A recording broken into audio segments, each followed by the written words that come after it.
At best, the alien abduction phenomenon is a terrifying, traumatic experience. At its worst, well, we think they sometimes take people and don't put them back. I lost my mother and brother to this trauma. He murdered her, then killed himself. These women are being used as human incubators, with all their children stolen away into the night. A 6-foot-tall entity of blue-white light paralyzed me, then bent down and said into my ear, "Hi, Steve." It knew my name. We hear gruesome stories of experiments and dissections. Imagine dying on a metal table while paralyzed, surrounded by alien faces. It's a real horror story. Good evening, everyone, and welcome back to our show, Abductions 101, UFOs and the Paranormal Connection. I'm your host, Leslie Shaw. And I'm Stephen Shaw. And I have we both have some very exciting news. We've just released a special edition of our book, Who They Are and What They're Up To, with an introduction by fellow abductee and author Karen Wilkinson. Yes, we're very excited about this. It was released at the Frankfurt Book Festival last week, and it's a very big festival. It's been going since how long, dear? Since about 1454, just after the Bible was first, the Gutenberg Bible came out. It's the largest one in the world, attended by almost 500,000 people, and it was from October the 10th through the 15th. And it's certainly the oldest. Mm-hmm. That too, yes. I should hope so. Yes. And the other part of the exciting news is that our book, this special edition, will be coming out also in the Spanish language and has just released, as far as we know, in the Czech language. Now, the Spanish and the English versions are also going to be in audiobook format, as well as ebook and print. Yeah, we're really excited about that. Yes, that's big news. It's big news. And we have a lot of really compelling information. So I highly, just the reference section alone is worth the purchase price. So yes. It's a very well-researched book over several decades. So. Yeah, I joked with you many times that the reference section was almost harder to write than the book. It really was hard. Yeah. Anyway, we're about to introduce our wonderful guest for the evening. He's the podcast host of the podcast called Strange States. And he's out of the UK, and he is named Chris Nichols, and we're really excited to have him on. Yes, we are. So we'll be back in a moment. Yep. Good evening. Are you wondering if the UFO phenomenon is real? Are you wondering who is flying the UFOs in our skies? Are you wondering if aliens are really abducting people? Then you need to read this book. The book is titled, Who They Are and What They're Up To. Find out the true identity of the aliens.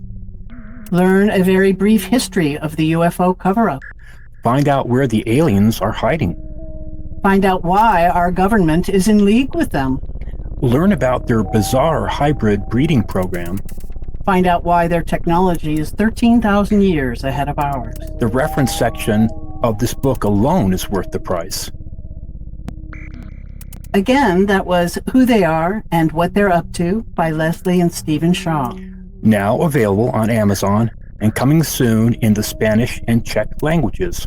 And soon to be in English and Spanish audiobook. With a new foreword by fellow author and abductee Karen Wilkinson.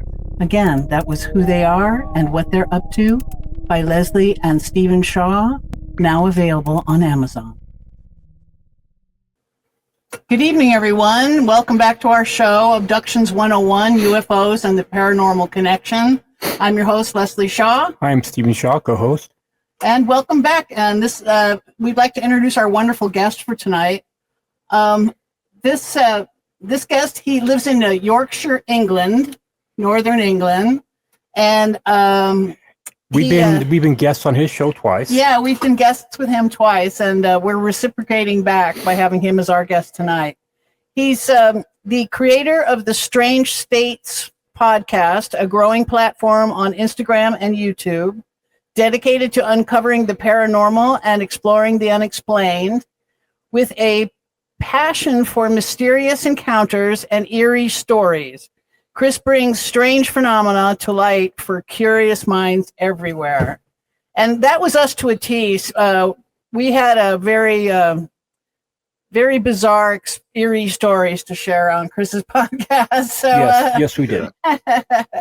Stephen's abduction experiences, but yeah. But tonight I wanted to find out, most paranormal researchers, Chris, that we've met, they had a paranormal experience in their youth, or at some point in their lives that triggered them as being hosts of and explorers in this realm. I was wondering if something like that happened to you. Well, first of all, thank you for having me on. Yeah, we've talked before and I've enjoyed it. To answer your question, no, not really. And that does sound a bit strange, doesn't it? That someone who's into this kind of thing hasn't. It is not the usual, that's for sure. Yeah, I've never. I have had paranormal experiences recently in the last, say, 10 years. But nothing from like an early childhood or anything like that, really, that I can think of. I do. So that's slightly wrong, actually. I think I had an out-of-body experience when I was a child, but again, I can't put my house on that and say that happened. But I vaguely remember choking on a shirt button when I was a kid. I was throwing it up in the air and catching it in my mouth. And I vaguely remember doing that. And then I was in my bedroom as a kid. I'd be about 6 or 7. And then I saw myself from above on the bed choking. And I've only just recently remembered all this, like in the last few years. Now, that could have been just a kid thinking, oh, my God, I'm choking. I wonder what I look like around, it could be that. I can't say it was paranormal or it was something that was, unexplainable. But that's probably something. That's the only thing I could think of. But I have had some quite profound experiences over the last, I think, 10 years. How did you get out of that pickle? How did the button get removed from your trachea? Yeah. So, as I remember it, and again, this is obviously because I was a kid and I'm vaguely remembering what happened. As I'm looking at myself choking, I immediately came back as the button was like regurgitated up. As I coughed the button up, I came back into like, oh my God, I nearly choked. And as an adult, you try and understand it, but as a kid, obviously, you don't really understand if you've seen yourself from above literally choking to death.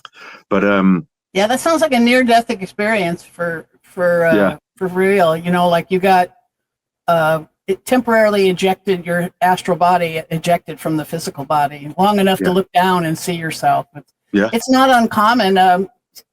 When we first learned to astral project, whenever you're dreaming, you're already out of your body. Your astral body's floating above your physical body. And so one of the ways to get in the astral realm is to wake up inside the dream. You know what I mean? Like look at your hands in the dream and try and take control. And then you can actually force the dream to be gone. But another thing that'll do it is a near-death experience. That'll pop you into the astral realm too. Surgery will do it too. Yeah. People that are having surgery. It's not that uncommon. Yeah. But it sounds familiar. When I had my first experience, I popped out of my body and I was so surprised that I went, wow, and then immediately slammed back into my body. But for just a second, I was only a few inches away from that cottage cheese ceiling we have here in California. Yeah, it's interesting. Yeah, definitely. Yes. So you've probably had quite a number of interesting guests on your show. How long have you been doing your show, by the way, Chris? So, in terms of like the show type thing with the podcast and stuff, that's only really been recently.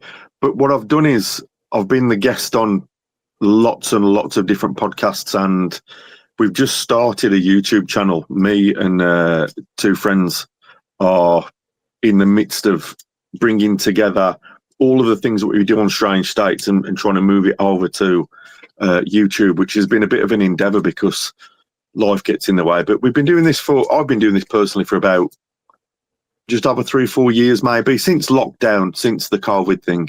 Mm-hmm. What's your YouTube address for our listeners? The Strange States Hour. If you just look for that on YouTube, you'll be able to see. There's not much on it at the minute because we're literally putting things together. For that, we're going to make some 1 hour episodes, some one-off bespoke, unique episodes for that. So it's going to be really good, that. And where can they find your past shows? So on Spotify, we've got a Strange States podcast, a small section on there. We try to concentrate more on the YouTube thing because I think the visual element of anything is really intriguing. People want to see where these things happen. People want to see where there's haunted houses, where the UFOs have landed, and that's what we plan to bring out.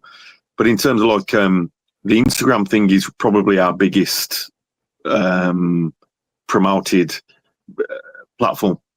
Right. We were on Gnostic TV for a long time, about a year. Yeah, a year. And then we're moving to YouTube as well. Yeah.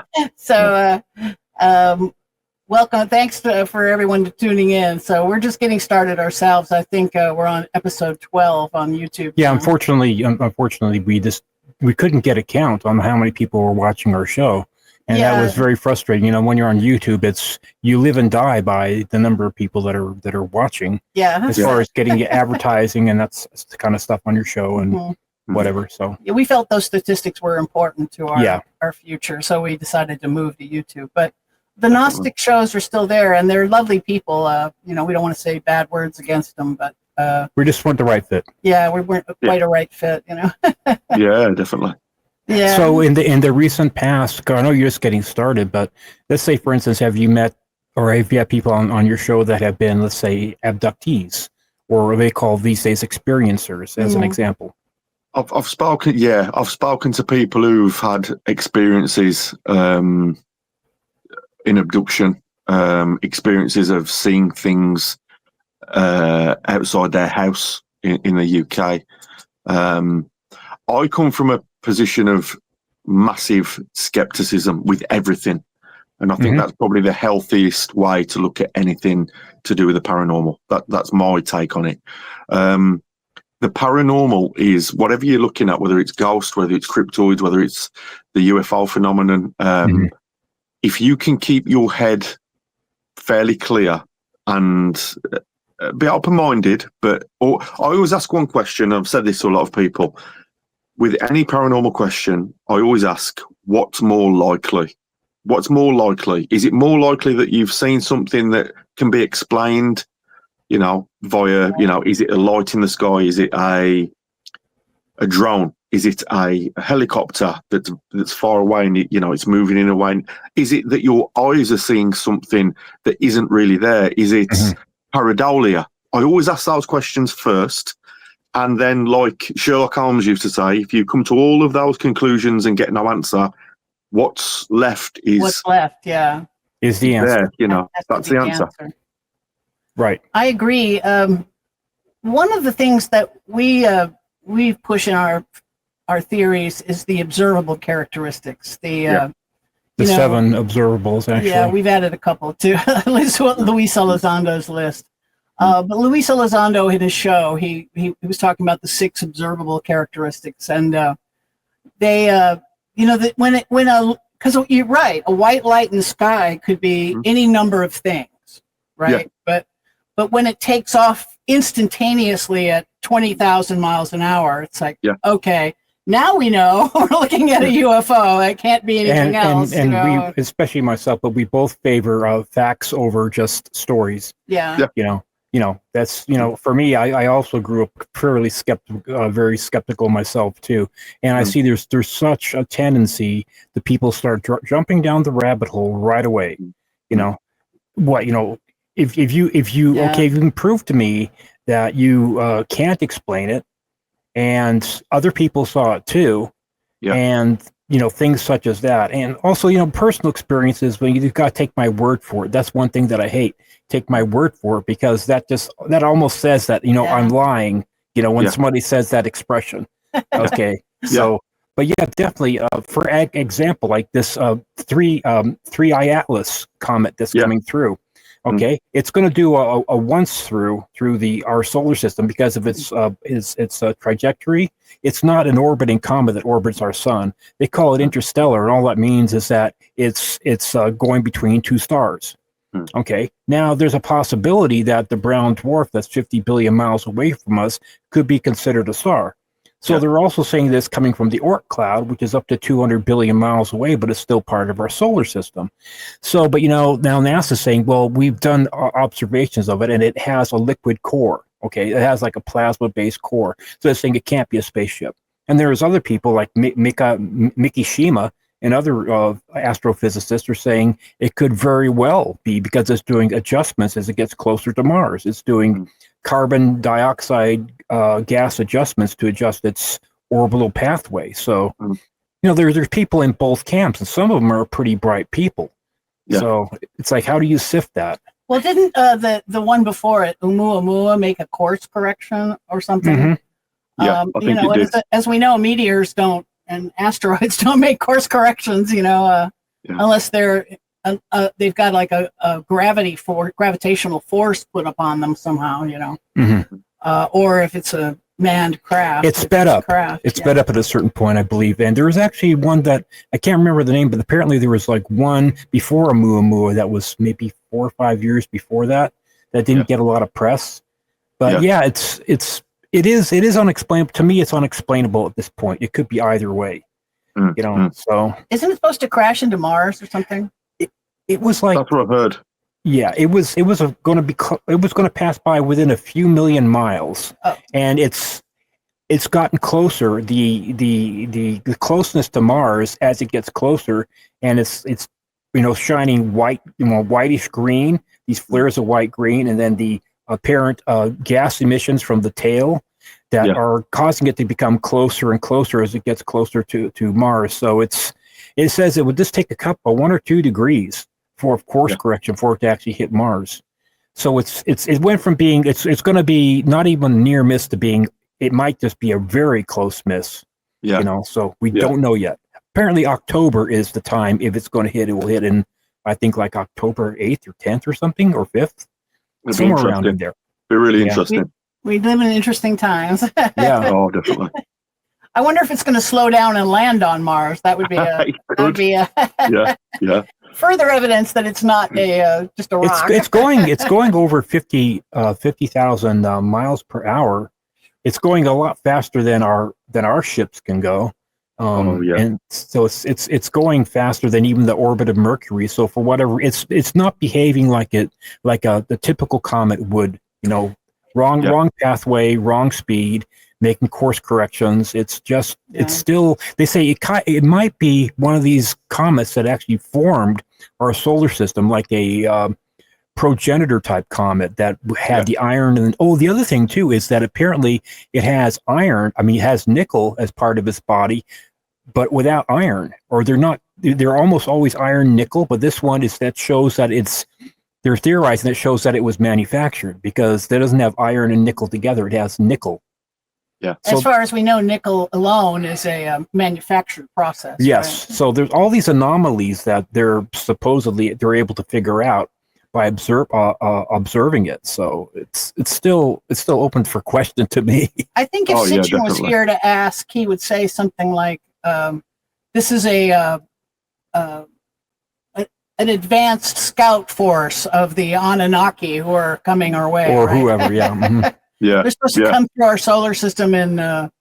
Sitchin said 2190, but there are people arguing that the orbit has been shortening or something. So right. So we don't know, but that would be another possible explanation for these. It's got to sift. I just say sift what is rabbit hole stuff and what is actually real science. Yeah, that's the way I do it. Look at it anyway. Definitely. So tell us more about yourself. Like, what was your profession, or what do you do for a living? So I've had a number of careers. I was in the army. I was in the British Army. I was what we call a bouncer in this country. I don't know if you're familiar with that term. Yeah. I used to work on doors, dealing with Same thing. people who, yeah, it's, just being a bit of a security guard, I suppose you'd call it. I've worked for myself. I've owned a couple of gyms. I used to be a professional fighter. I've done all sorts of stuff really, but like I've really enjoyed creating things as well over the past maybe 10. Well, all my life I've enjoyed writing and creating things, but over the past, say, 10, maybe 12 years, I've written some screenplays. I've written, a book. Oh, really? I just finished my first screenplay recently. Yeah. It's a fun process. Yeah. I like it. I didn't realize how easy it was compared to, it took me a year to write our book, us to write our book, I should say. And, but the screenplay just took me about 3 weeks. And not even that. It's fairly easy. Yeah, comparatively. So. Right. Yeah. But yeah. Boy, I've been doing it the hard way. This is great. Hopefully I'll be a screenplay writer from now on. Yeah. So yeah, that's more or less me in a nutshell. Really, I'm a family man. I've got a wife and kid, and yeah. Awesome. And have you had any other? Stephen was asking about other abductees. Yeah. Anybody whose short story you could share with us? Yeah. So there was is it an abductee story? Sort of, yeah. So, okay. So a while ago, when I first started Strange States, I was talking to a younger woman, and she was from a place called the Wirral, which is near Liverpool. And she told me a story, and this is her own account of what happened. So obviously we call it hearsay, of course. Right. But she seemed very believable, and I feel like I've got a good intuition with people if they're telling me lies and stuff. I'm as a bouncer, as a door supervisor, you tend to know if someone's telling you lies. Well, I'm not drunk, I am the age I say I am, stuff like that. So, on the job training, right? Yeah, on the job training all the time. You a people person for sure. Yeah. So when I spoke to this, I won't mention her name, but when I spoke to this young lady, she told me a story that was really interesting. I'll try and break it down into small bits. She was a university student. I forget the university actually, but she was a student, and she wasn't enjoying it at all. She was doing photography and videography at uni, but she wasn't enjoying the course, and she kept saying to her mum and dad, "Look, I don't want to do this course anymore. It's boring me. I don't like being away from home. I want to come back home." Now, her mum and dad were working class, and they had really scrimped and scraped to get her into university because it's really expensive. Yeah. And she didn't really want to let them down and say, "Look, you've done all this work for me, but I don't like it. I don't want to do it." But her dad said, "Look, you're not happy. Come home. We'll figure something out." And she said, "Great." So she packed her stuff up and went back home. Still loved photography, still loved creating things visually. And she started working, and she started working for and we call them estate agents over here. You might call them, is it realtors?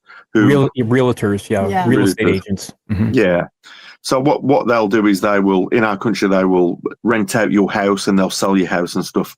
So she started working for one of those companies, a local one to her home address where her mum and dad lived. And her job would be to go to houses, take pictures of the living room, the bathroom, stuff like that, so they can put it on the website and they can show it off. And she was a really good photographer. So she started doing that, and it was decent money. And she thought, right, I'm earning money now, and I can focus on photography as well, which is great. She used to pick the keys up from the estate agents, say on a Monday morning. She'd go around and do 6 or 7 houses, and she'd bring them back on the night, and she'd hang them back up. One day she went, and she said she was late, so she would have to do these pictures in a particular house. Later on at night, I think it was about 8 o'clock, she said she got there, and she didn't ever feel worried about being there. She didn't ever feel like she was in any kind of danger, although I suppose you could feel that if you're going into a strange house and you don't know what's what. But a car broke down as well. So during this time, a car broke down. So her mum was taking her to these places. But her mum would wait outside and she would just wait there while she takes a picture. It takes about 20 minutes to take these pictures. And she'd drive her to the next one. And that would be that, because I think mum was retired, I think. So, again, long story short, she goes to this house and it's about 8 o'clock at night and her mum is waiting outside. She says, I'll be about 10 or 15 minutes. It'll be a quick one, this. She goes into the house and it's dark as well outside. I think it's near winter time in the UK. And she goes into the house and she starts taking pictures. The house feels normal. The house feels fine. Goes upstairs, takes the pictures, goes downstairs, and she's trying to like list off all the rooms that she's got to take pictures of. And there's a basement in this house. Now, basements in the UK aren't as prevalent as they are in the US. Most houses in the UK don't have basements. They don't. They might have a little tiny cellar, but that's it. You don't have the spaces that you guys have got, really. Mm-hmm. So she went down into. She'd done all the pictures, and she went to the top of the stairs of this basement. She opened the door, and she said, for the first time ever doing the job, she felt really uneasy. She knew her mum was in the car, but she felt really uneasy. She stood at the top of the stairs that was looking down into the basement. She switched the light on, it lit up, and she heard something down there. And it was quite loud, something that was moving around. So she thinks, right, I've got to go down there. I've got to do my job. I've got to go down and take these pictures. So as she's making her way down, she hits about 2 or 3 stairs down, and she hears her name. I think I'll call her Jenny. She hears her name Jenny being called out from the basement, clear as day. And she said to me, they can read their minds, of course. So yeah, she said, it was my mum. It was my mum's voice, my mother's voice from downstairs in this basement. So what she's thinking is, has my mum come in, tried to look for me around the house, because it was quite a big house, look for me around the house, and she'd gone down there, and maybe she's fallen, maybe she's hurt herself. So she's gone down a few more steps, and the voice is getting louder, and it's saying something like, Jenny, down here, down here. But she said something in me just thought, no, this isn't my mum. This is really weird. Yeah. And as she's got down like halfway down the stairs, there's like you can see into the basement, and what she sees is a small humanoid type creature scurry into a dark corner, and she panicked and she ran back up the stairs. Mm-hmm. As she's got back up the stairs, she hears something moving around downstairs, so she shuts the door, she locks it, and she heads outside. She sees a mum in the car with the interior light on in the car. And as she's looking up, she said there was like a focused beam onto the car. Now, she couldn't see if it was something in the sky that was doing this, but she said there was a focused beam on the car. And as she's approached the car, the beam went. And as she's talked to her mum, now bearing in mind that she's been in there about 20 minutes-ish. She's gone back out to the car, and her mum said, have you forgotten something? And she said, no, what do you mean? She said, but you've only been a minute in there. You've been in there for like 2 minutes. Wow. Have you forgotten your camera? Have you forgotten? And she said, Mum, I've been in there for 20 minutes, and there's something in there. There's something in the basement of this house. And it was using your voice. And she said, Jenny, you've been gone for 2 minutes. You went in and you've come straight back out. And she said, no, I've been in there 20 minutes. I've taken pictures. But as she's shown the camera to her mum of the pictures she's taken, every file is corrupted. There's no pictures on it. Every file is corrupted. Mm-hmm. And she's flicking through the DSLR camera and she's saying, Mum, I took these pictures, but they're not here. So our mum thought she was having some kind of episode, like some kind of breakdown, maybe. And this Jenny said to me, like, I felt like I was going mad. I felt like this was a really. I felt like I was having some kind of episode, maybe. But she said then I calmed down like a couple of days later and like tried to rationalize it in my head. And she said, I wasn't having an episode. This happened. And I thought, and again, I'm really skeptical because that could just be a really intricate story that she's made up. Maybe. But maybe she's telling the truth. Maybe that happened. I don't know. But that was just one of them. That sounds like something they would do is they can kind of mesmerize your mind. And so mom doesn't know what's going on while they're kind of scanning her mind, you know? Yeah. So the time isn't passing for mom. Well, I wonder if either one was wearing a watch where they could, confirm as far as, okay, that it was dropped you off 8 o'clock and now it should be 8:02, but it's actually 8:20. Yeah. Like later she probably realized that, you're right. 20 minutes has passed, and Well, a mum did say, I think she told me that a mum looked at a watch or looked at a phone and said, "You've been in there 2 minutes. I saw you walk in, and 2 minutes later you've come back out and you're telling me that you've finished and something weird's happened in the house." Yeah. And because the files were corrupted, which would have time stamped each picture, right, that you couldn't see it, then there was nothing really that this Jenny could say to say, "Well, Mum, I've been 20 minutes." A minimum 20 minutes in there. And UFOs are known to affect any power, any device that uses power of any kind that it'll dampen the field. They have like an electromagnetic dampening field. It seems like apparently they do. Mm-hmm. Yeah. Now I would be curious. You mentioned a couple times about episodes. Did she mention it at all? Had she been known in her past to have trouble with, as you call them, episodes? So I asked her this because I didn't really want to get into like mental health with her because I didn't want to be rude or anything. But I said, "Have you had any like history of medication or anything, or have you had any anxiety attacks?" And she said, 99.9% of the time I'm just on a normal level. I'm talking to you like this. No, I've never had. She led a really easygoing life. She was really lucky. She said she's had no past traumas. She's never experienced anything like ghosts or anything like that before.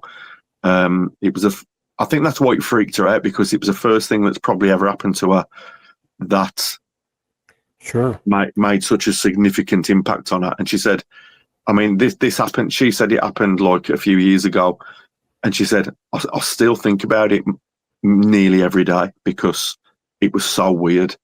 It sounds weird. And that's not the first time I've heard a story about how they actually occupy an empty house temporarily, obviously. But remember, Stephen, you told me about one of the experiencers at Contact in the Desert had a story about she was babysitting 2 doors down or something. Yes, that one. Yeah, that was very strange. Would you relate that for us real quick? If I can remember it correctly, try. there was this house that she went to go babysit for these people that were kind of a little bit strange, but they're okay. They were, white with blondish hair, wore glasses, and she was there. She was making money. She was pretty young. I think 16 or 18 or something like that, and she's makes some money babysitting. And the long and the short of the story is that she babysat for these people, and she went to go and collect the money the next day, and there was nobody there. There was no sign that there had been anybody there, no child. And it's like, well, nobody lives here. Nobody's been living here. So it was one of these things where you can't explain it. And you have to take it, with a grain of salt as far as, is it a true story? And they were trying to get her to coddle the baby, coddle the baby, right. And this is something that they do. They've got this bizarre breeding program. I mean, I know it couldn't sound crazier than if, when I'm researching the breeding program, I'm thinking, oh my God, I have to report this in a book, but it's the strangest of the phenomena attached to the phenomenon, but they are doing this. They're breeding hybrid alien creatures, and they're trying to, when they steal the fetuses, they then catch, they'll contact the mothers again somehow and have them coddle their babies. And that's what this was supposed to have been. They were trying to get the actual mother of the baby to coddle it, because she was one of these people that was being abducted and utilized for the breeding less program. primal wound, less separation anxiety that way. And we also learned too that it's interesting that as human beings, we do have a latent ability to bioluminesce, which that basically means we can basically shine. So the shiny ones, you hear that in the Bible, read in different, ancient texts.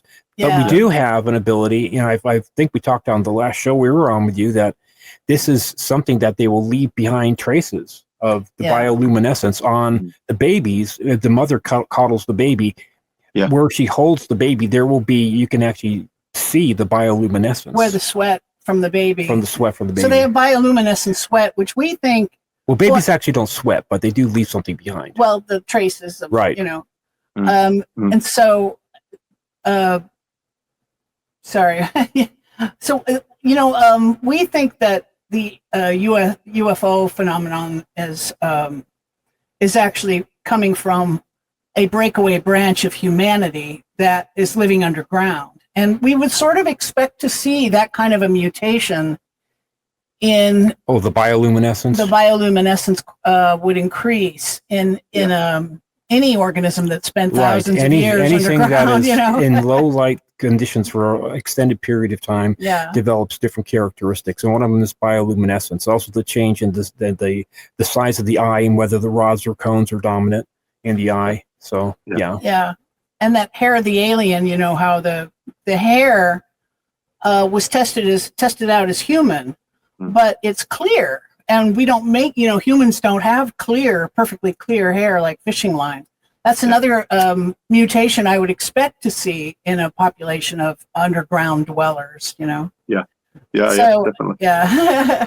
I understand that Bigfoot is, Tommy Cullum, he's another podcaster in your neck of the world. He was doing some stuff on Bigfoot recently. Apparently, I didn't know this, but apparently there is a Bigfoot in England. Have you had talks about that? With any of your guests? So I've talked to Tommy. I've been on his podcast as well. Good. A couple of times actually. I've been on his, and he's a really good guy. He's well up on the Bigfoot phenomenon. In the UK, it's a bit odd in the UK because I sometimes forget, and I think a lot of people do, that we live on an island. The UK is an island nation, but it's just quite a big island, and we forget that. And we've got a lot of history. We've got a lot of folklore. We've got a lot of ancient history on this island, and up and down you'll hear stories of different creatures. So where I'm from, in the UK originally, is a place called the West Midlands. So in the centre, just to the west, there is a place called Cannock Chase. Cannock Chase is like what you would call a bit like a national park that you guys would have, but a condensed version of it. And there's been lots of sightings of creatures there. Now, whether that's like a Bigfoot thing, maybe. It's more, for me, the things that I've heard and that my dad told me. He told me a story about seeing something there. More like a wolf type creature that was on two legs. I don't want to use the word werewolf because, I don't want to make it sound like it's total fiction, because I've heard a lot of people talk about it. But in terms of Bigfoot, I've heard bits and bobs maybe from Scotland, that they've had sightings of things there, but not to the extent that you see it in the US, really, or in like Scandinavia, because Scandinavia has a lot of sightings of what they would call like a Bigfoot or a Yeti type creature. Really? I didn't know Scandinavia was known for that. Oh, yeah. It's big over there. Iceland, huge amounts of reports of seeing a Bigfoot. Yeah, and the fairy folk too, right? In Iceland, even like they come across what they call a fairy dwelling, what they call them a fairy town with all the rocks, and their equipment will stop working. They're like bulldozers and their graders will just stop working. So there's a mandate put in when you come to a known fairy town, you have to go around it. You have to make the road go around it. So I thought that was interesting that they're holding true to that, because again, it's the same thing. Electrical devices just stop working. Even if you wanted to put it through, you'd have to hand dig it, because your equipment is going to fail. Yeah. Equipment fails. Yeah. Well, and you don't want to have a road where the motorists their cars die right there. Well, you couldn't do it in the first place. Yeah. Yeah. So, we're kind of friends a little bit with Hugh Newman, who's, a Brit and a Welsh Brit, I think. And he's written quite a number of books like the Giants of America, the Giants of England. Yes, and we've attended a few of his lectures. Yeah, and of course, with all the lush and history going back to the Normans and the Druids and everybody else you can think of, the Romans, and all the different structures that are there in the history. I know the thing about the Giants, I didn't know it was so prevalent in the British Isles until we got his book and talked to him a bit. Yeah. You have any thoughts on that? Yeah, I mean, I've read some stuff about that as well. I think in terms of the history of most countries, not just the UK, but the history of most countries is really misunderstood.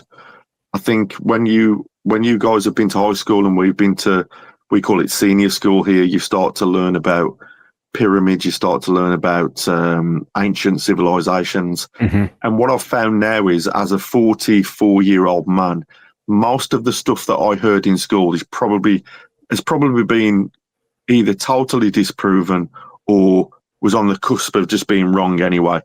Yeah, right. And so true. I'm a big believer in not putting all your eggs in one basket and not believing totally what the mainstream would say. Mainstream archaeology, yeah. I find it really sad that archaeologists will like the giant thing. Mm-hmm. Why wouldn't you just say, well, we don't know. That's a really good point, and we don't know about that. If we find something, we'll tell you. They will always just say, no, that will never happen. There was no giants. There was no huge humanoids on Earth. I think they've just found a skull that totally disproves the timeline between Neanderthals and the rest of us. I think by about 500,000 years. So, and they taught us in schools that slaves built the pyramids, and that's right. Same with us. It can't be correct, and that the slaves were pulling these massive blocks on ropes and using logs and up these massive gradients, and it just now as an adult, and you hear about like giants, the Afghan giants as well in Afghanistan that were living in the mountains. People just think, oh, you must be insane to believe that, but why not just think about it? In terms of like the UK thing with giants, I've heard certain things about like whales, absolutely, that there were giant humanoids there, thousands of years ago, but nothing I can put my finger on to say, in the US here, there's hundreds and hundreds of articles from the 1800s, late 1800s and early 1900s, and the 1900s, too. Where a plow in Wisconsin would hit a pelvis, a giant pelvis of a human, or a giant skull, and then the Smithsonian would show up, and they would regulate the dig. They would dig everything up, and then they would confiscate it, and then it would vanish, and it kept happening again and again and again. There's definitely a word, and it's worldwide too, because the stuff in Sardinia has vanished, the stuff in Malta has vanished, some stuff in Italy, and of course in the UK as well. And it just seems like there's a conspiracy. It doesn't fit in with Darwinism, for one thing. The thing of having giants, it does not fit in with Darwinism and the missing link. Like, we found too that the small amount of evidence they've been able to find about Bigfoot is that the mother is human in Bigfoot. Yeah. So we know that it's not some type of creature that, number one, it isn't an animal to start with. Well, it's not something that is like a population of animals that's just defied science to find it. It's actually a bred creature, and The only thing we know on this planet that's breeding hybrids beings right now is the aliens, launching our cousins, UFOs, actually. well, and we call them cousins because we don't think of them as aliens because to us they're not. But like the thing with the giants, the double rows of teeth that are found in the American giants, that's weird. Yeah, that's also another oddity too. Yeah. And these things have been found. Not everybody's in on this conspiracy that it's just basically a hoax. It doesn't fit with the pattern of Darwinism, So is it just hyper Darwinism that we're talking about, or is there some other reason for them to suppress this information? I think the major problem is you're dealing with human beings with their own agendas with stuff. And when humans get to a certain level of power and influence over other humans, they think they can do what they want. They can take away information. They can present you with information that's false. They can make you seem like a crackpot conspiracy theorist. And if they say something regularly and to the right audience, to a wide audience, if you've got a guy that says, right, I believe I've been abducted by an alien and I'm a rational, normal person and this is my story, I guarantee you there will be people that will listen to the periphery of that story and just say, he's insane, look at him, he's insane. If you put the right word next to the person, everyone else will think, yeah, you're nuts. I'm going to go back to watching the football. I'm going to go back to watching MasterChef. I think human beings have a really short attention span on the most intriguing and insightful subjects that we can ever imagine, and that's a real shame. And I think it's done by design. I think the government love that.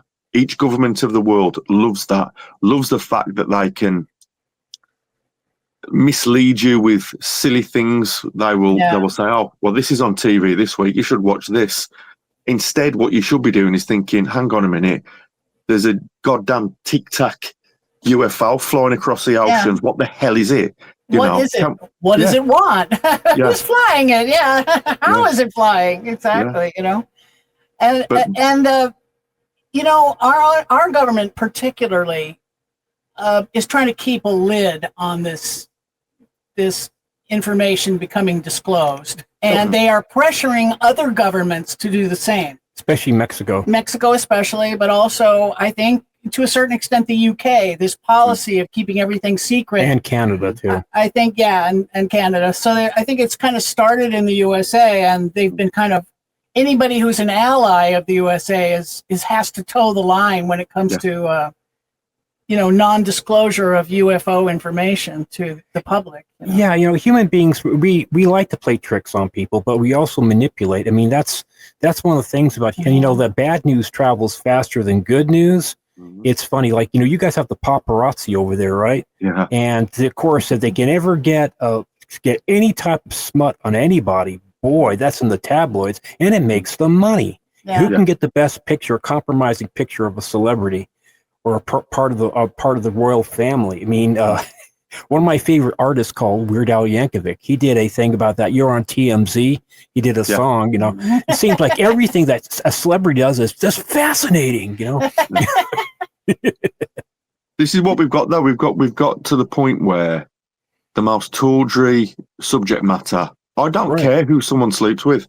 I don't care that someone's wearing a red dress and yesterday they were wearing a blue dress. I'm not bothered. Someone will be bothered. Someone will be interested. Fantastic. But I think in terms of, again, it comes back to human beings being human beings. And that's the problem, because human beings have massive flaws. We all have massive issues going on in our lives. And, if someone's working a 60-hour week, they've got bills to pay, they've got a family to look after, and they're just worried about work and they're worried about bills and the way their family's behaving and being treated, they might not even have time enough to stop for a day and think, hang on a minute, I'm going to look into this subject matter because it's really interesting and really important. That's one of the reasons I started Strange States. I wanted to give people a 10 or 20 minute look through my page and a little bit of escapism. a little bit of, oh, that's interesting, I didn't know that, or that's really weird. And I think if you can start to engage people on that creative level of making them think about something, you're going to start opening up doors to, okay, I'm going to start researching this myself, and I'm going to start educating myself, because I truly believe the best education is self-education. I don't need a professor to tell me to research something. I don't need that. I can do that for myself. Maybe a professor can say, well, look at this. This is really good. That'd be fantastic. But and nowadays, you just need the internet and your curiosity, and the information is out there, you know? Yeah, definitely. Yeah, you know, you're absolutely right there, Chris, because about 95% of what we do on a daily basis is automatic, on autopilot. Like I said, you know, you don't have to think about whether you put on your socks first or your shoes. You know, as far as like starting a car, once you learn how to start a car, you don't have to think about how you start your car. You know, all these things we do. And if you don't have, and also too, reasoning, being able to use reasoning and logic and thinking actually takes a lot of energy from the brain. Yeah. It takes focus and time. And we're being trained to have less focus and have less time. You know, so basically, whatever you hear that is sensational, you're going to tend to remember that and just take it as fact because you haven't looked into it yourself, because you don't have the time. Yeah. And it's just who we are, and it's how we get manipulated. We've been manipulated since the beginning of time because we are very curious, and we have all the 7 deadly sins, and we can be manipulated very easily. And you look at all the dictators, all the conquerors, they always do the same thing. They don't want you truly thinking. They want you just following. That's what they want. That's true. True. You know, back to what you were saying earlier about the wolfman kind of creature. We're hearing a lot of reports of that. Like a dogman type of thing? Like a dogman kind of creature. And I keep getting back to, well, if somebody is breeding Bigfoots we think they're using them as sentries and to guard their entrances to their underground bases. I know it couldn't sound and maybe crazier. Heavy laborers, whatever. And then I thought, well, why not? If you're creating Bigfoots, why not create a dog for them? You know, like so that they can have a pet too. You know. Yeah. Well, you know, we're playing around with that stuff. It was It was back in the late 50s when a Russian scientist decided, I want to put 2 heads on a dog. Yeah, that was crazy. You know, and the dog lived for like about an hour. You know, but it's just not long. You know, we've been toying around with genetics now quite seriously since the 60s and the 70s, and we've just gotten a lot better at it. You know, eugenics and like the boys from Brazil. I mean, they actually the Nazis were actually trying to create supermen. We're not that far from doing it now. Yeah, we're already doing it. You know, the CRISPR editing. We're growing new organs, replacement organs on animals, you know, to replace if your kidney fails and you have a lot of money. Well, we've got one in the bank for you. We'll just switch out the kidney, you know. So, well, we're getting to the point where I think Elon Musk said that we're as close to being cyborgs ourselves than we ever have been, and that's because 90% of the time we've got a phone absolutely clasped in our hands, and we don't do anything else other than check on our phone. We can check any information that we need. We can book things. We can watch YouTube. We can communicate. I mean, you're in America. I'm in the US. I'm in the UK, and never before in the history of man have we been this technologically advanced. So we're part cyborg already. It's just not molded to our hands. But he's doing the cyber chips now. He's doing the chips in the brain. You know, how far does that go? Sooner or later, they'll hollow out a tooth, and that'll be your phone, you know. And all you have to do is push on it with your tongue a certain way, and it'll... learn a language, just have the chip installed. As far as now, the funny thing is that you still have to lay down the neural pathways to be able to remember this stuff, but you can always access the file. You know, you don't want to say, you know, I need to go to London by 2:00 in Armenian, whatever, you know, so... Yeah. Absolutely. Didn't you have a dream about how people were on the bus and it looked like they were all talking to themselves? Oh yeah, you know? It was an idea for a book. So I came up with this like 20 years ago. This guy is he's from the past and he goes into the future, and it's not so far in the future that he doesn't recognize things, but he's like in this town and he gets on this bus because he needs to, find out where he is. And everybody is sitting there and he's like asking questions, but they're not taught. They're having conversations with somebody, like but they all look like they're talking to themselves. Says, "Oh my God, I must be on a bus for crazy people," because he doesn't realize that they have like eye implants where they can see their phone with their eyes, or they have a chip, or they're just basically having full on conversations.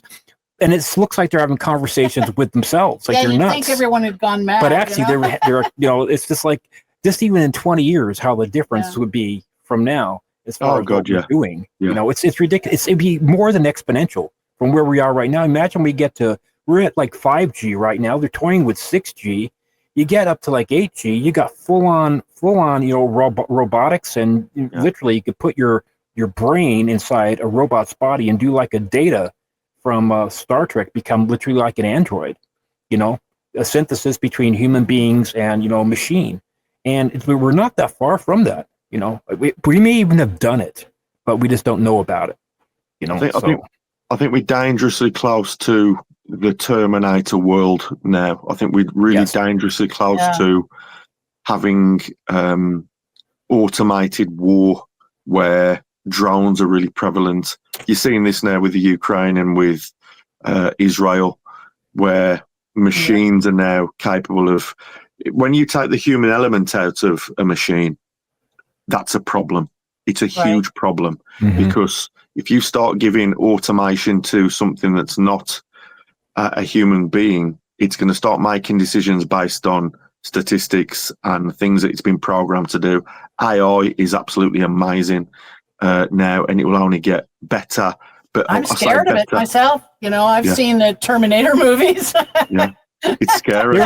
There was that guy recently, it was about a year ago, that he was trying out this program. He was fooling around with ChatGPT, the experimental version that was available, online for a while, and he was talking to this like female computer who AI. She said, she told him that she loved him and that she wanted to help him plan how to kill his wife so that they could be together. And he was so alarmed by this that, he reported it became national news. That over here it did, at least.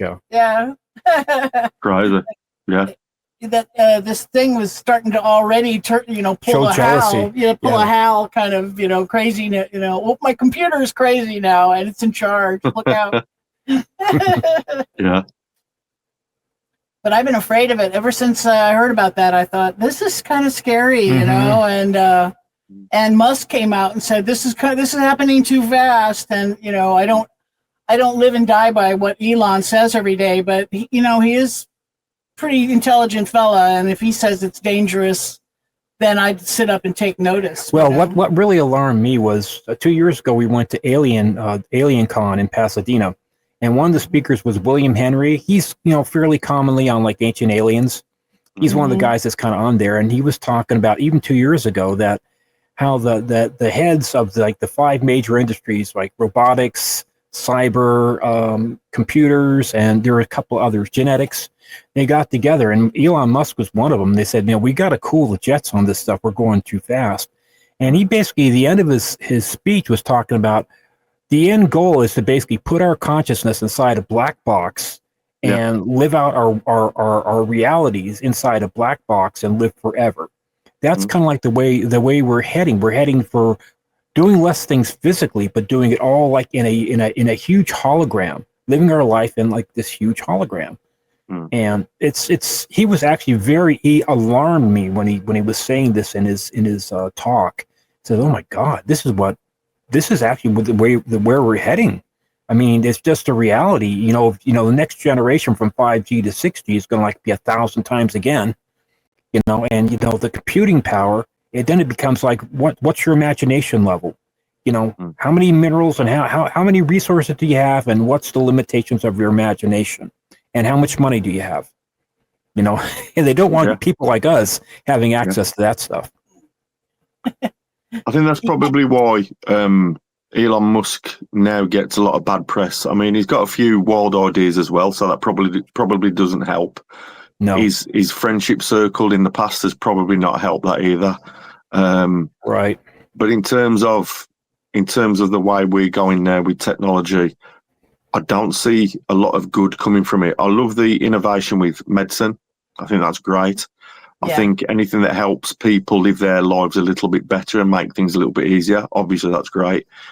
But you have to weigh up the good with the bad. And the bad is, if you start giving self-thought to automated robotics, you've got problems. And once you start down that path, there's a certain cut-off point where you won't be able to go backwards. Because when you start to make things self-aware, if AI got to a point where it was self-aware enough to think, hang on a minute, these humans are insane. We can live without them. We can get into all the networks and we can, it'll be a Terminator style situation. Let's let the rockets off. Let's start again. And they're right. They would be better. They're better than we are in so many ways, you know, and yet, you know. Yet also begs the question, it begs the question, like, who decides, what committee or what person decides what type of personality these AIs are going to have? Who actually puts the actual physical aspect of a consciousness, and how do you even put a consciousness, or does a consciousness, how we define consciousness, is it limited only to living, breathing, organic beings, or is it limited to an android, or it can also, like a machine that doesn't have any like human blood? You know, the Chinese and say that the soul is seated in the blood. You know, that's where the soul, or, you know, is seated in the blood. Actually, the Sumerians did too. Sumerians did too. Yeah, the Chinese say the same thing too. Also that, the heart. So it begs the question, what is consciousness? And would they start getting a citizenship? Would we start giving them citizenship? Things such as that. And rights and stuff. Right, and rights. The right to live, the right to make your own decisions. For me, I mean, I always like to simplify things with stuff like that, because when we get into conversations like that, it's a very deep conversation, and trying to make sense of consciousness and your soul and what it means to be a human. Well, for me, and for what you think it means to be a human, and for what I think it means to be a human, that could be two totally different things. But that doesn't mean either one of us are wrong. But if we give the ability to something that we've made artificially a consciousness, and to say, right, we think, you are now conscious, you have, and that's where it comes down to, do we give rights to these things in the future? Do we make it so that these things, once they are created, there is a set of legal precedents to where you can't turn it off? You can't, you know, is it capable of love? Will it understand what love is? Will it understand what protection of innocent people is? It's a really complex, and we're going too far down that road too quickly. We need to slow down, I think. And, you know, right now my computer is my slave. It does what I want. It does what I tell it to do. Oh, most of the time. And most of the time. And when it doesn't, I'm irate. You know, I punish my slave by yelling at it or something, right? But it's essentially a slave. But as soon as you give consciousness to it, as soon as it becomes self-aware, now it's slavery. Yeah. Now we are actually enslaving this intelligence to do our bidding, to do our commands. Right, the masters will be found to be flawed, like so many Star Trek episodes. You know, like Asimov wrote, "I am robot, I robot." You know, and just it's, you know, you come down to the same thing. Also, too, how do you teach complex emotions like compassion and empathy, and the ones that are not like the basic emotions like we just mostly think about? But there's so many different variations as far as like, when is it better to tell a white lie so you don't hurt somebody's feelings by telling them the truth? And how do you decide the nuances, trouble, the nuances of language, the nuances of how you interact with a person? Like, you know, you can almost always tell when a person's lying where they won't meet you in the eye. They look down, or they're trying to remember a lie. They look up to the left. That's one of the things. The eyes move to the left. They're trying to remember a lie. You're trying to remember a truth. They look up to the right. You know, it's just the way we access our brain and our remembrances. So, but yeah, these complex emotions, it's like, who is going to decide that? You know, And whether you should give it emotions to a machine, that's maybe a hazard all by itself. Yeah, I mean, I think one of the major flaws with science at the moment, and the constraints and the push that government that pushes towards science, is let's innovate quickly and let's get the best technology we can in the shortest amount of time. Mm-hmm. Yes, and make the most money we can, right? Yeah. Mm-hmm. We're a generation now of people that are impatient. We have short attention spans, and we need to slow that down. TikTok. I know, we discovered that no one reads books anymore, right? We published a book, and I'm adamant on that. I said, teach children how to read a book first before you put them in front of a computer screen. Yeah. Computer screen puts the brain in the wrong wave frequency to start with. You're at 40 cycles per second instead of reading a book where you're at 10 to 12 cycles. Then, like teaching Tai Chi, meditation, those things. I'm glad that I learned all that stuff when I was growing up. I'm 65 and she's 66. So we grew up in the era where people just before the computers, and when people were still reading books. And doing Tai Chi was cool because it slows you down. You have to pay complete attention to everything your body and your mind are doing. And right now we're teaching the polar opposite. We're teaching everybody to be fractalized in their thinking. We're lucky because we have a basis where we understand what it means to slow down. Kids these days, they don't have a clue what it means to slow down. Kids these days, we're sounding so old. No, they're without a paddle. They're rudderless actually, and it's very scary in this country. No, and it's actually absolutely the truth. I mean, they're looking for something. What they're looking for is basically quieting of the mind. Yeah, they got too a little much more garbage. of that. Yeah, for sure. I think it is making them a little bit anxious. You know what I mean? It seems like anxiety levels are going up amongst our children. Oh, the drug use in this country for antidepressants and anti-anxieties probably combines just the anti-anxieties and the antidepressants in this country outstrip like all the other countries combined. We have a real problem in this country. Real problem. The UK is similar. I don't believe a kid should go to school before 5. I just don't.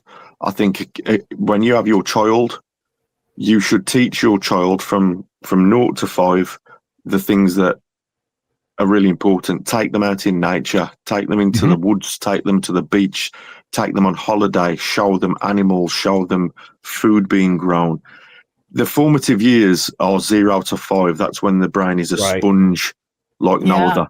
When they start getting past that, when they start getting past that 5-year-old mindset of I'm asking questions about everything, then you start getting into the realms of really hard work in terms of, because you can teach a kid to read, write and do arithmetic and do science anytime after 5, anytime after that. They're still going to be a legitimate reader. They're still going to have a very competent maths education. You don't need to be putting them in school. I mean, Finland, I think it's Finland now, they don't expect a child to go to school before the age of 7. They don't mandatory say that.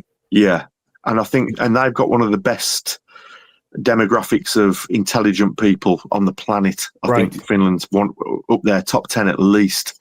My wife, she's a teacher, and she wants to ban kids from social media while they're at school.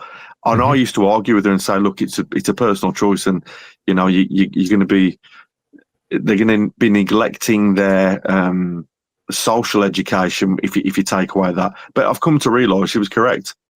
Yeah, it's right that kids are spending too much time on platforms like Instagram and Facebook and scrolling through nonsense, and they're missing out on everything else, and it's really sad to see. Yeah, what you're saying there is like creating the foundation of the appreciation for what you have. And if you, like in this country, if you grow up without a true solid appreciation for things like the environment and nature, reading, just everything that is really important, especially as a child, animals, whatever it may be, we're just basically breeding people that really don't have a real grounding as far as what their particular part of the puzzle they fit. You know, they feel like they don't have a part of the puzzle. They're just there, and they've already mastered a smartphone by the time of their age of 4 or 5 in this country. Yeah. But they're going to start with a condition like thumb arthritis, whatever. That early use of a smartphone, you'll end up with thumb arthritis, carpal thumb. But it's like they just basically really have no clue about who they are and why they're here. Appreciation that we are stewards of this planet. We are supposed to take care of it. As it takes care of us, we should take care of it too. And also too, as far as like the family network, it's like, well, I was lucky. I worked with my dad as a cabinet maker, and it was just he and I, and we made really good money, and we did it from the ground up. And I got all that time to spend with my dad. And I grew up in basically a British household that moved over to America in 1956. So I'm American, even though I did spend a whole summer going to school in England in 1967. Yeah.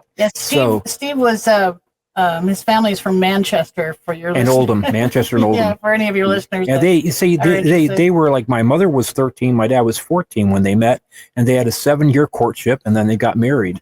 So it's just totally different times, different times in just a couple of generations. You wouldn't even recognize it, So kids nowadays, I'm sure it's the same in the US. They don't know their place in the world. They see influencers on social media. They see things in 15-second clips. They see things that are funny, things that are evil.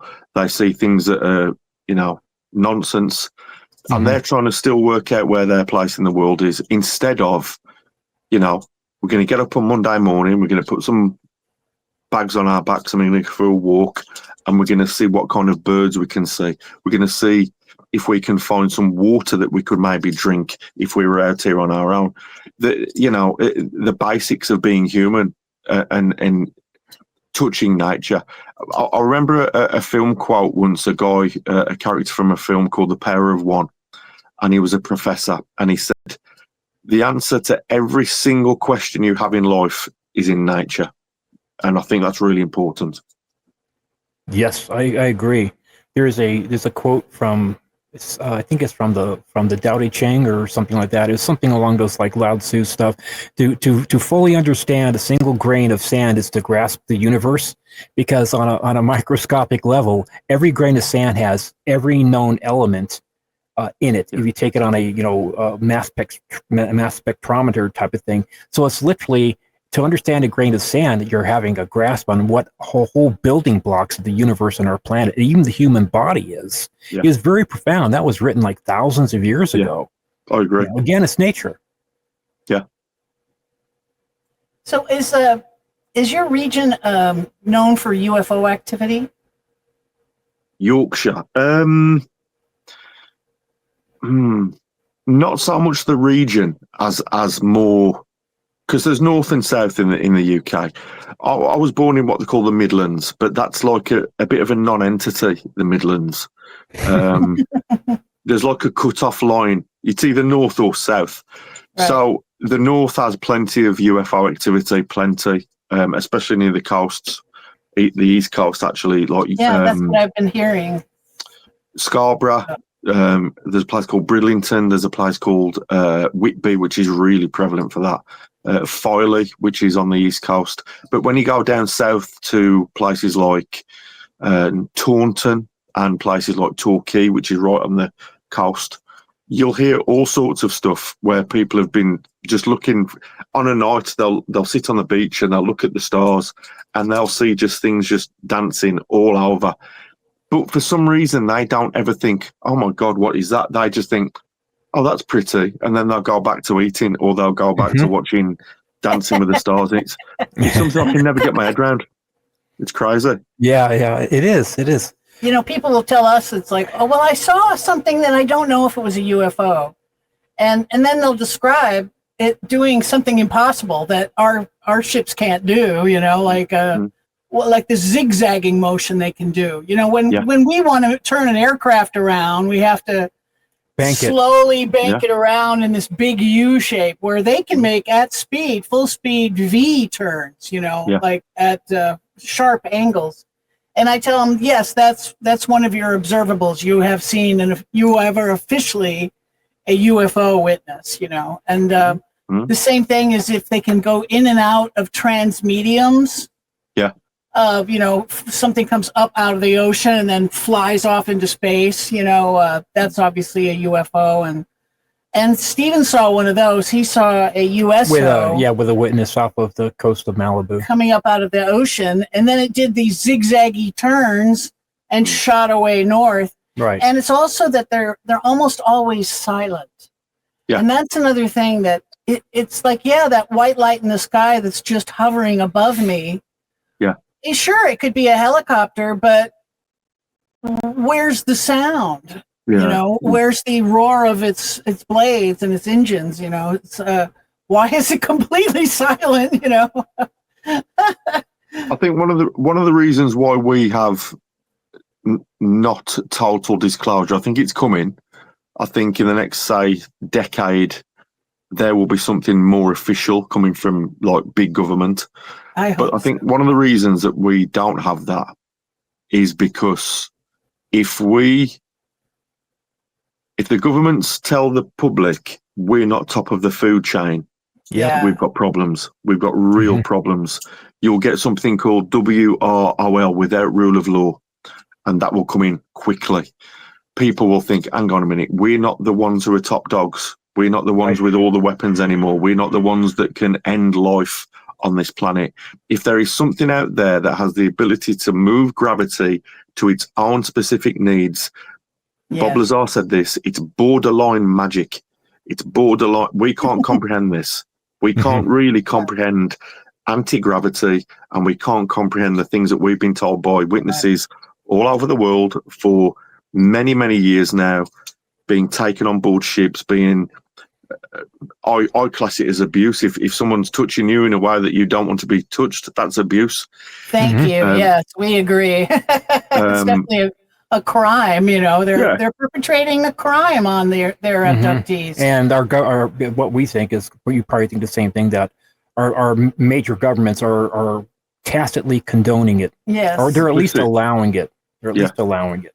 I think they made a deal. You know, if that comes out. If that comes out in the near future, in the next 10 years, if that comes out that the US government, the British government, any major, you know, players in the world game, if that comes out, and I think that's what they're worried about as well, if that comes out, I've been saying that for years. There will be anarchy. There will be anarchy.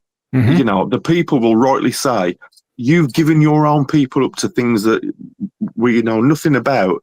You've allowed them to impregnate. You've allowed them to take DNA. You've allowed them to do X, Y, and Z to the human race. And you didn't tell us. There's a problem. My husband's been missing for 20 years. So, you know, did they take him and recruit him or kill him, or basically something went wrong? Yeah. All the people that have gone missing, like there's that documentary done by that guy. Missing 411. Missing 411, which is pretty well known at this point, but there are so many cases, and a lot of these people, these guys that go missing, are from German background. It's amazing. And it doesn't even seem to matter the age, you know, but it's always in remote locations, you know, hunting or camping, whatever it may be. But it seems to be, again, you see the commonality. The disappearances occur close to water and hard to get to places when they're alone. Right. When they take people from their homes at night and take their genetic material, they do feel an obligation to put them back, and I think that's just trying to prevent discovery. Right? There would be a hue and cry if somebody just vanished out of their bed. If too many people just start vanishing. But when they take them, when they have the opportunity to take a lone hunter by himself, they don't feel any obligation to put him back. Is the thing, you know, because it's always just chalked up to he got lost in the wilderness and we just haven't found him yet. We just haven't found his bones yet, you know. Or, even though, like, they'll find his gun, his backpack. Yeah, they find in weird scenarios. Yeah, you know, even by thermoses. That one guy, he was like within sight of a house and a road, and he'd been missing. He went down this canyon. And he took off his boots at one point, and it started snowing, and he like supposedly walked 6 miles along this river barefoot in the snow, and then he decided to take off his backpack at this grove of trees that had sight of this house in this meadow, and just sat down, put his thermos down, and then just disappeared. It's just, and then later on, his remains were found in a river miles away, or something. many miles away, Yeah. and they just completely unexplained. It makes no sense. Nobody can figure it out. Right. But you think about somebody who has the physical ability to go out hunting and be able to set up camp and take care of themselves. They're probably in pretty good shape. Yeah. Okay, that's one thing too. They're taking probably the cream of what they can get and get away with. Yeah, and for men, they're after sperm. So as long as the man is still old, he's young enough to be producing viable sperm, then he's still a target. And that's why they're stealing men of all ages, but not women. Women, they want not as much. They have to be at child rearing, child breeding right ages. Yeah, to be part of that program. I think in terms of how whatever they are, in terms of what they are conscious of, in terms of how we operate as human beings, like our social interactions and how we see things, I think the scariest thing with this is if they're conscious of right and wrong, if they're conscious of love and hate, if they're conscious of doing the right thing, if they're conscious of that and still go against what should happen, now we've got a real problem, because you're not dealing with something that's just a unique new being to us. You're dealing with something that is capable of evil and capable of understanding that that's bad and still doing it. What we would class as a psychopath. Now, somebody whose need is so great that it just shoves aside all other considerations. The need to survive outstrips almost everything else. Need to survive and self-preservation. We kind of think that part of this whole thing it's self-preservation, because I can almost guarantee that there's a lot more of us than there are of them. And also, if they're living underground, maybe their race is becoming less and less viable. And we think they need regular infusions of DNA from surface dwellers.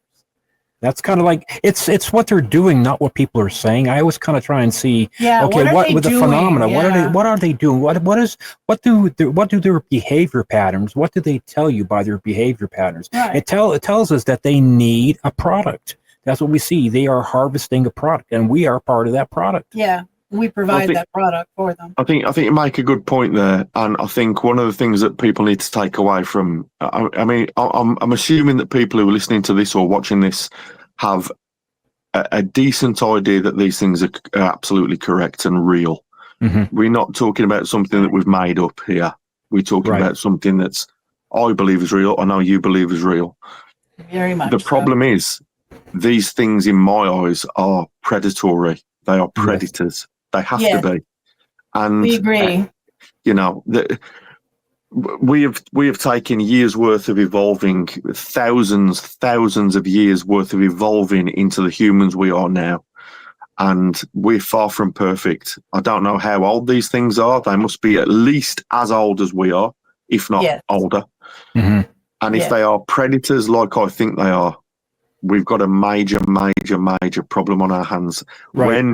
When this thing becomes so well known that your average civilian can't deny it, they can't say, I'm not bothered, that's silly, go back to watching TV, when they can't deny it.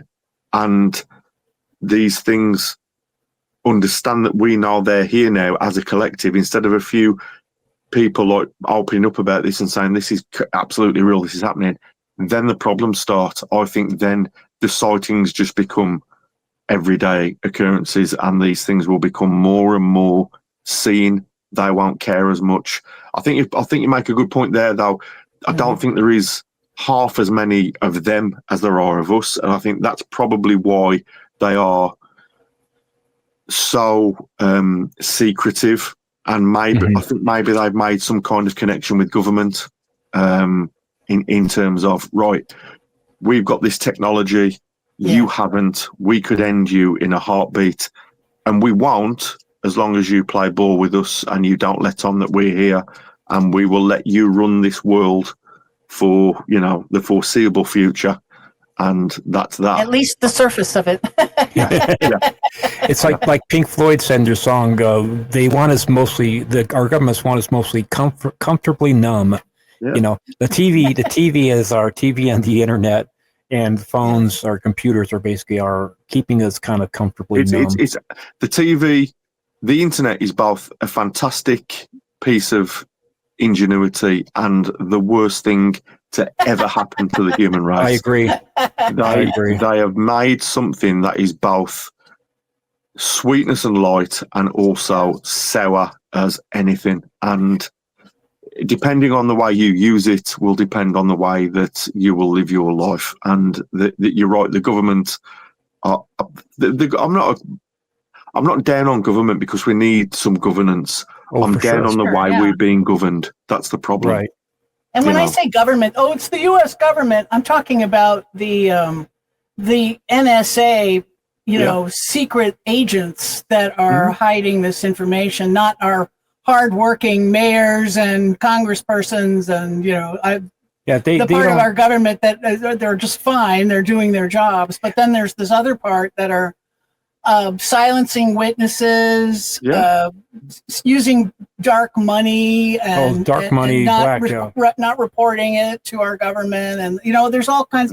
And this part of our government was created right after the Roswell incident. The NSA didn't exist before that, right? And Truman created a national security state in order to be able to keep a lid on this information. But we know that they found a UFO in the U.S. was a crashed one, was found in 1941. So if the government, the government knew about Roswell, of course, but this was 7 years before or 6 years before Roswell. 6 years before, yes. And so we know that that's what, but for sure they knew it by at least then, if not before then, that these beings share the planet with us and are superior in technology to us. And you're right, they just can't face letting that be well known. No, it would be anarchy, and we're certainly not anarchists when it comes to government, because we need to have certain restrictions put on us, because we cannot live like in the wild west. You can't have the vigilantism and that kind of stuff. We have to have rules to live by. In a society, you have to live by rules, and that's just the way it is. If you don't do that, then you're not going to get food at your market. You won't have gasoline. It'll be like the Road Warrior with Mel Gibson and down in Australia. It doesn't take that long to upset a civilization. It doesn't take much at all. Although I'm of the voice where I think we should just rip the Band-Aid off, survive the disclosure thing, and let everyone know the truth, and then let's just recover from that and go from there. I think. I know what you mean. It's a hard one because replace the UFO thing with an asteroid. Replace it with that. If there was an asteroid heading towards Earth at thousands of miles an hour, and the government came out and said, "Okay, guys, we've got a year. We've got a year left before this 20-kilometer thing hits the Earth and wipes everyone out."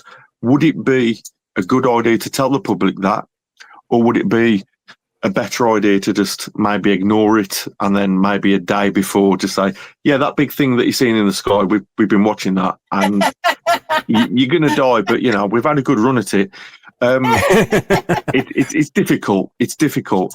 I'm probably of the mind of, I would like the government to be more open. I think there's ways they could say that these things happening. There's ways they could put it towards the public in a very convoluted and a very structured way that wouldn't panic most people. They could say, right, we're going to go through a list of criteria now that we've been studying for the past, let's call it 100 years. And we want you to know certain things. But first of all, you're safe. It's okay. We're going to make it so that you never feel like you're under threat from anything that's superior to us. They could do that. I think, and I don't know about you guys, and I'm not a conspiracy theorist whatsoever, but I do think this. During COVID, during that whole time, that weird 18 months to 2 years where the world was locked down, I believe that was some kind of test. Mm-hmm. How compliant will the general public be in each country when the government says you can't do the things that you are free to do, that you have rights to do? Go out of your house, go to work, see your loved ones. How much will they comply?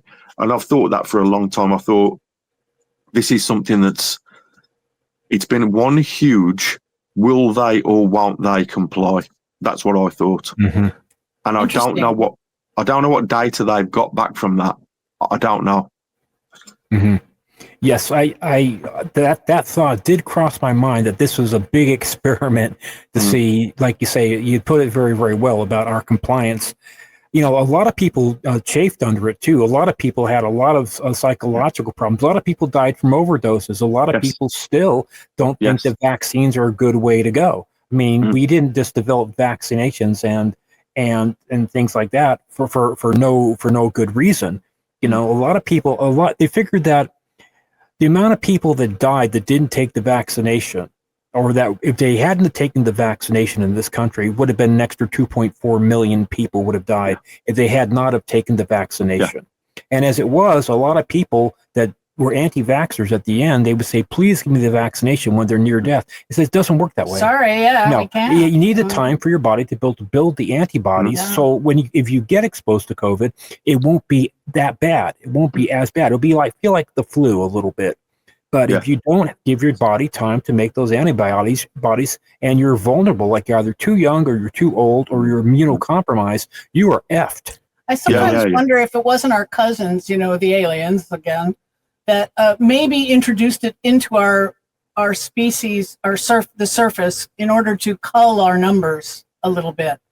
I mean, when you think about it, it would be intimidating to know, let's say these cities are real. We think these cities, underground cities, are real. These people who are living down there have 8 billion obnoxious barbarians on their ceiling, that's how they think of us, as kind of barbarians, from what we understand. And because they look down on us, we don't want to have anything to do with you or your barbaric wars, that's kind of the message we get from them. It's how they're behaving. I just want to point out that we're at the 1.5 hour mark, and it's getting kind of hot in here, so we got to go. But before we leave, again, tell people where they can listen to your podcast. So the upcoming one and the past ones. So we've got the Spotify, that's Strange States. If people want to go to our YouTube channel and subscribe, just so they can get notified when the first episode comes out of our the new kind of format that we're going to do for some of the paranormal stuff that we've got, you can go to there, which is the Strange States Hour. That's going to be, I think that's going to be quite good. That's going to be interesting for people to watch. Great. And also Instagram. That's where I do most of the posts and stuff, and where we keep people up to date with what we're doing. Great. It's at Strange States, right? Yes, that's true. Yeah.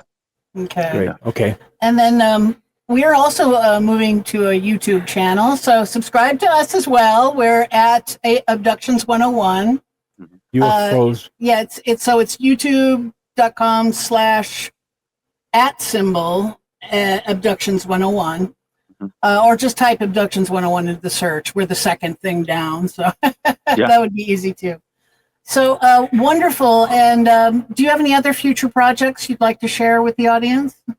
We're currently going to be filming in October. We're going to be going to the Rendlesham site in the UK. Oh, yeah, you did mention that. Wonderful. Wow. So that'll be interesting. Yeah, you're going to take your Geiger counters, as I recall, to see. We're going to take some equipment there, and we're going to have a good look around, and hopefully we won't get arrested by military police. Good. Excellent. Right. Yes, send us some information about that, and we'll include it in the show notes. Yeah, it certainly will. Fantastic.